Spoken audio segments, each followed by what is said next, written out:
How's it going, everybody? KSP3 here, and today I'm going to do a video of some games that I still want to get into, and some games that I need to get into, some games that I found interesting but never got to it before the this generation ends or actually transfer over to the next generation. Um, so let's begin. I'm trying to make this video very short. I don't want to do it very long, at least probably 4 or 5 minutes. So let's get into it. First list: Darksiders 1 and 2. Darksiders 1, or the Darksiders first two games were made by THQ until THQ got bankrupt, and I forgot the team. I forgot the team who's actually creating these games now. But Darksiders 1 and 2, I think is very underrated. Wasn't really scored that high. I think the first one was about 7.5 average, and the Darksiders 2 was pretty much the same, more or less. But it's still like under the radar type of games, and I think it's pretty interesting.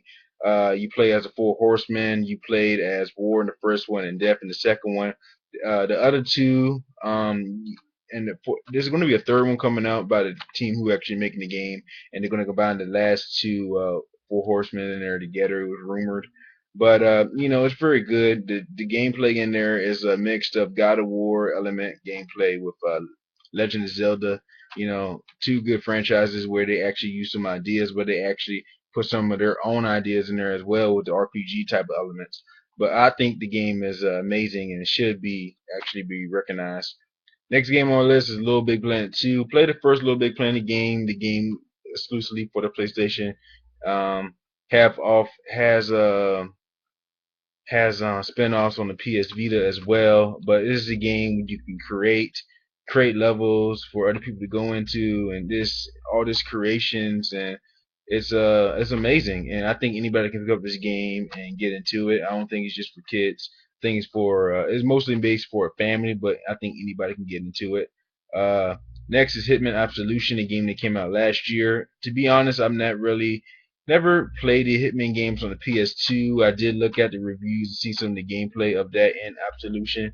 Absolution is sold well. It's a very recommended. It's very good.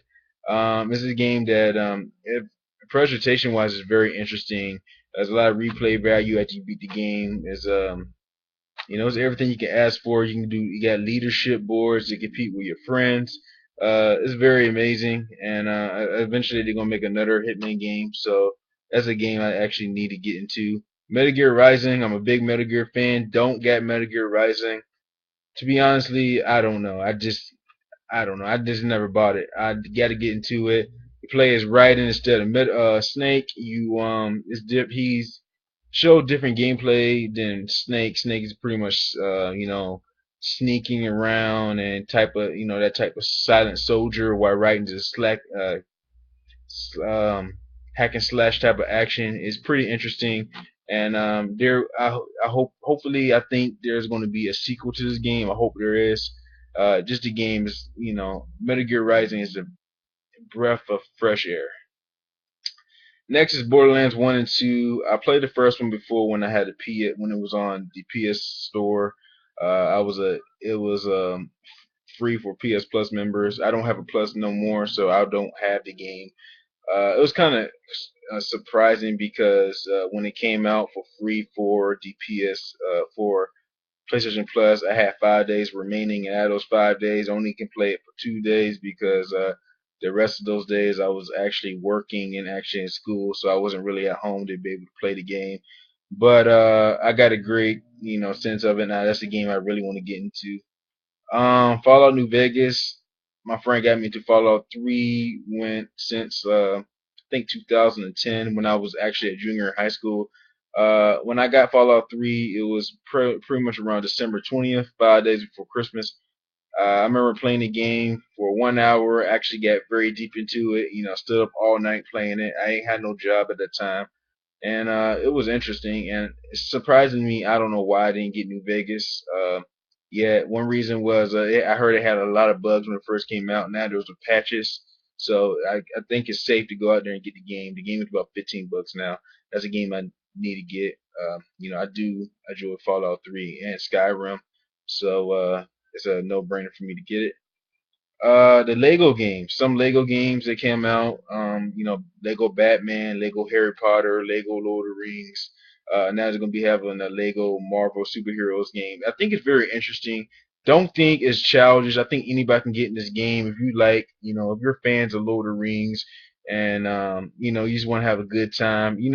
I think anybody can pick up this game. I got some friends that don't really like playing the Lego games because they think it's childish. To me, honestly, I don't think it's childish. I think it's out there the opportunity, something they want to switch up.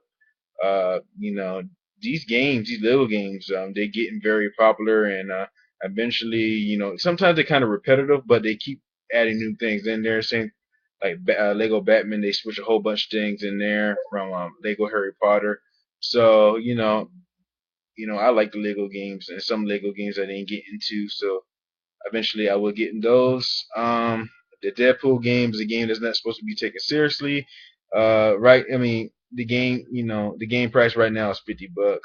If you're a Deadpool fan, Deadpool fan, if you're a big fan, don't get this. You should get this game. I'm waiting till it get dropped from. Waiting for the price cut to get dropped down, probably to $10, $15.